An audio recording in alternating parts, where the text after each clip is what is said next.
To continue, we are reading Why I Am Not a Hindu, and we are reading the perspective of a Dalit person, how he feels the teachers and the Brahman Samaj has Sanskritized everything, and the Dalit literature has been forced to not be published, and these children are educated in the Brahmanical ways.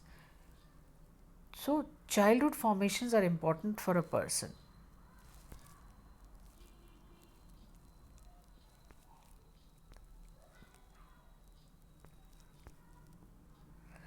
And what are these childhood formations? Female or male, to become a full human being. तो अगर आप देखें कि बच्चा जब बड़ा होता है तो बचपन की जो फॉर्मेशंस होती हैं, यानी बचपन में जो कुछ अपने अंदर बीज बो दिया जाता है, वो बड़ा ही इम्पोर्टेंट होता है किसी भी व्यक्ति की के व्यक्तित्व को बनाने में। एक पूरा इंसान बनते बनते हमारे अंदर बचपन की धारणाएं बहुत गहरी कहीं बैठ कर जाती हैं, बट आवर चाइल्डहुड वो mutilated by constant abuse and by silence and by a stunning silence at that. लेकिन हमारा बचपन, यानी हम दलित बच्चों का बचपन कैसा था? म्यूटिलेटेड था, यानी मुड़ा तुड़ा सा था। बाय कांस्टेंट अब्यूज़, हमें तो हमेशा ही अब्यूज़ सुनने को मिलती थी। एंड बाय साइलेंस, या बिल्कुल चुप्पी मिलती थी। कैसी साइलेंस? बिल्कुल a stunning silence at that. There was the conspiracy to suppress the formation of our consciousness, क्योंकि हमारे खिलाफ तो एक षड्यंत्र रचा जा रहा था कि हमारे सोचने की क्षमता का ही दमन किया जाए। हम हैं, हमारा कुछ वजूद है, वो भावना ही हमारे अंदर से निकाल फेंकी जाए। For hundreds of generations the violent stoppage of the entry of the written word into our homes and our lives nipped our consciousness in the very bud. और कितने ही समय से हमारा जो लेखन है, कई जनरेशन से हमारा जो लेखन था ऑफ जनरेशन से, द वायलेंट स्टॉपेज, और हमें दमन करके हमारी अंदर से वो रिटन वर्ड की एंट्री नहीं होने दी गई into our homes and our lives, और हम लिख पढ़ भी नहीं पाए, हमारे को शिक्षा नहीं मिली। तो करना क्या चाह रहे थे? हमारी अंदर की कॉन्शियंस को तो खिलने से पहले ही मसला जा रहा था कली रूप में ही। Even after schools were open to us because of independence और Swaraj, a word which even today I fail to understand, the school teacher was against us, the text book language was against us. और बहुत समय बाद भी जब दलितों को school उनके लिए खोले गए, और वो किसने खोले? जब हम आज़ाद हो गए या हमें स्वराज मिल गया, जिस शब्द का मतलब वो आज भी नहीं समझ पा रहा है। कह रहा है I fail to understand. School teacher हमारे खिलाफ, स्कूल की पाठ्य पुस्तकें हमारे खिलाफ, वो भाषा जो है वो हमारे खिलाफ। Our homes have one culture and the schools have another culture. यहाँ तक कि हमारा जो घर है उसका कल्चर और schools का culture, they are two different things altogether. If our culture was Dalit Bahujan, the culture of the school was Hindu. Dalit, a different culture, totally different culture from the culture of the Hindu. Schools by the Hindus, and the Dalits are given an entry into the schools, but they are forced to adapt the culture of the Hindu, that is the Brahman, the Banyas. The gap between the two was enormous, और दोनों के बीच का जो फ़र्क था वो खाई से भी बड़ा, गहरा, enormous, बहुत बड़ा फ़र्क था. There was no way in which one resembled the other. In fact, these two cultures were poles apart. In fact, बल्कि ऐसा भी था कि ये जो दो कल्चर्स थे, ये बिल्कुल ऐसे लगता था जैसे नॉर्थ पोल और साउथ पोल हों, यानी पोल्स अपार्ट. एक it's a way of saying things. कहा जाता है, यानी जब दो चीज़ों में बहुत ज़्यादा भिन्नता होती है तो उसको हम ऐसे भी कह सकते हैं, एक्सप्रेस कर सकते हैं कि दे आर पोल्स अपार्ट.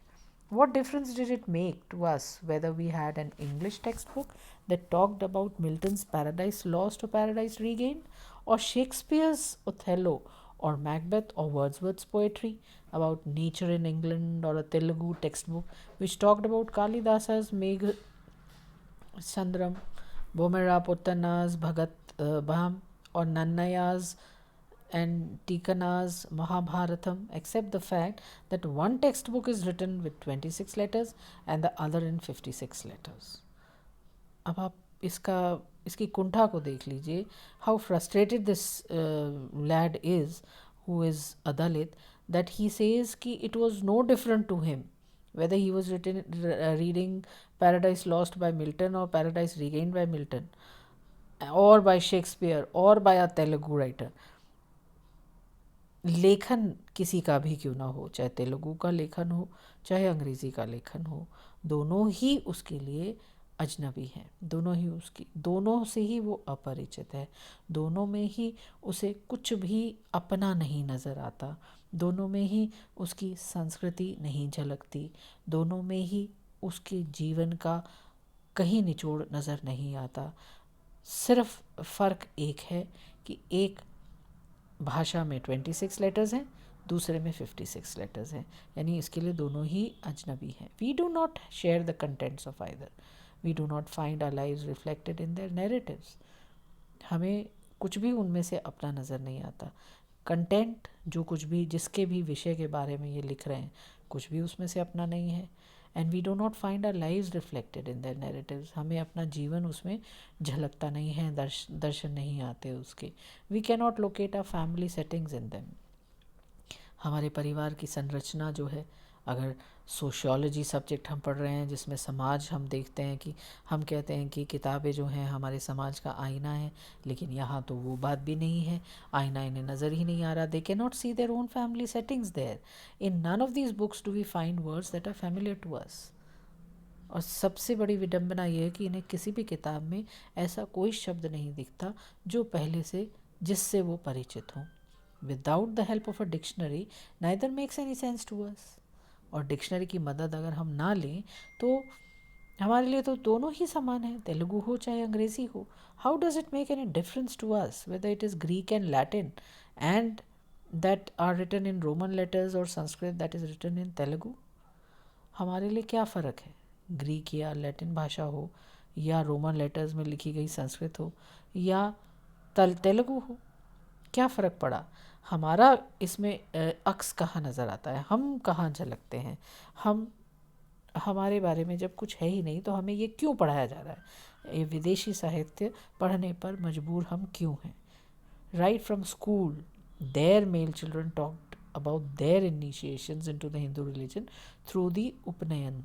उपनयन संस्कार होता है, हिंदुओं में होता है, ब्राह्मणों में होता है. तो ब्राह्मण जो थे जब स्कूल आना शुरू किया तो वो स्कूल में आते तो यही बात करते थे कि उनका उपनयन संस्कार होता है.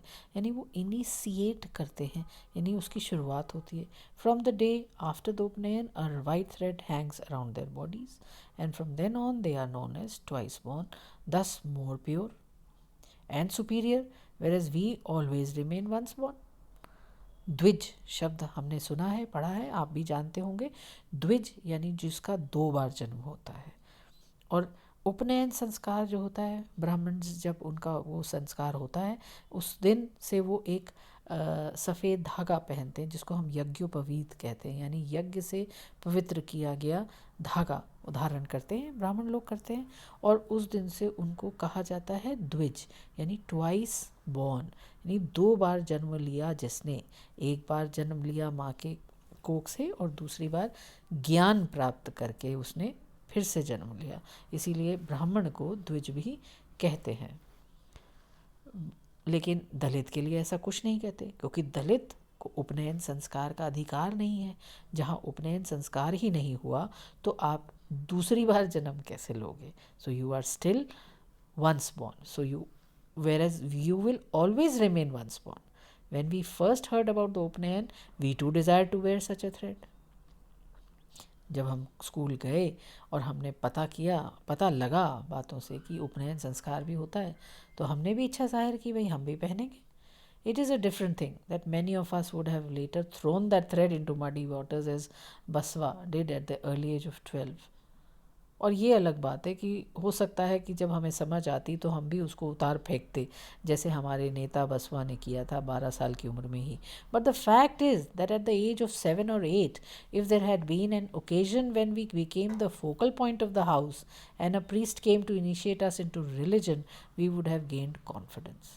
लेकिन मुद्दा ये नहीं है. मुद्दा ये है कि 7 या 8 साल की उम्र में यदि कोई हमको फोकल पॉइंट बनाता, यानी हम सेंटर ऑफ अट्रैक्शन होते, उस घर का हम मुख्य बिंदु होते, जिसके लिए कोई पुरोहित घर में आता, पूजा पाठ करता, हमें रिलीजन यानी धर्म में परिवर्तित करता, साथ लेता या धर्म में एंट्री हमें देता, तो हमारा कॉन्फिडेंस अवश्य बढ़ता, हम अपने आप पर अधिक विश्वास करने लगते.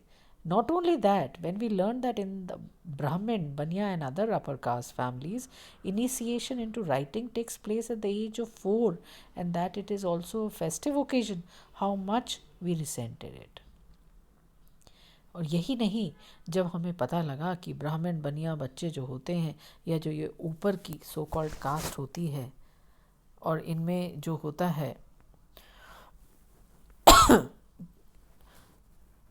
4 साल की उम्र में ही बच्चों को जो है इनिशिएट कर लेते हैं, किस में, पढ़ाई लिखाई में उनको लिखना पढ़ना सिखाया जाता है. तो कितना बुरा लगा था हमें ये जानकर कि उनके लिए तो ये जश्न का अवसर होता है, जबकि हमारे को पढ़ने की इजाज़त ही नहीं.